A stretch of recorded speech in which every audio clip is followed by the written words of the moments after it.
Video کو like کر کے آگے شیئر ضرور کر دینا۔ آسان طریقہ ہے۔ لوگ عید کی نماز کو بہت مشکل سمجھتے ہیں اور سوچتے ہیں کہ کیسے پڑھیں۔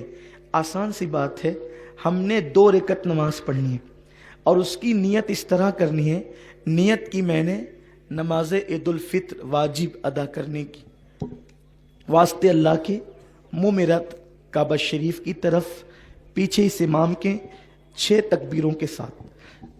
اگر آپ اس طرح نہ کہہ سکیں، زبان سے نہیں ادا کر سکیں، تو آپ صرف دل میں یہ نیت کریں، دل میں سوچ لیں کہ میں اللہ کے لیے عید کی نماز پڑھ رہا ہوں، بس اتنا کافی ہے۔ اس لیے کہ الفاظ کے اتار چڑھاؤ کے محتاج بندے ہیں، اللہ رب العزت تو دل کے جذبات کو بھی جانتا ہے۔ دل میں جذبات بعد میں پیدا ہوتے ہیں، وہ علیم بذات الصدور پہلے جانتا ہے کہ آپ کے دل میں جذبات کیا پیدا ہوتے ہیں، اور دل میں صرف سوچ لیں کہ ہم اللہ تیرے لیے عید کی نماز ادا کر رہے ہیں اور ہم نے اس کی نیت کی ہے۔ اس کے بعد جو ہے تکبیر تحریمہ ہوگی، یعنی امام جو ہے وہ کانوں کی لو تک ہاتھ اٹھا کر کے تکبیر کہے گا، جو پہلی تکبیر ہوتی ہے۔ آپ نے بھی تکبیر تحریمہ کہہ کر ناف کے نیچے ہاتھ باندھ لینا ہے۔ امام صاحب ثنا پڑھیں گے، آپ نے بھی ثنا پڑھنی ہے۔ ثنا پڑھنے کے بعد ہمارے معمول سے ہٹ کر 3 تکبیریں ہوگی۔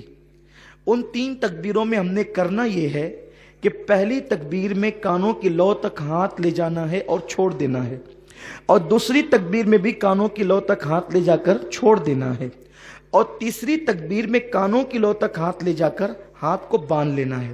2 تکبیروں میں ہاتھ چھوڑ دینا ہے اور تیسری تکبیر میں ہاتھ کو باندھ لینا ہے۔ اس کے بعد قرات ہوگی، رکوع سجود ہوں گے، پھر دوسری رکعت کے لیے ہم کھڑے ہوں گے تو قرات ہوگی، اور جب قرات مکمل ہو جائے گی تو اب 4 تکبیریں ہوں گی۔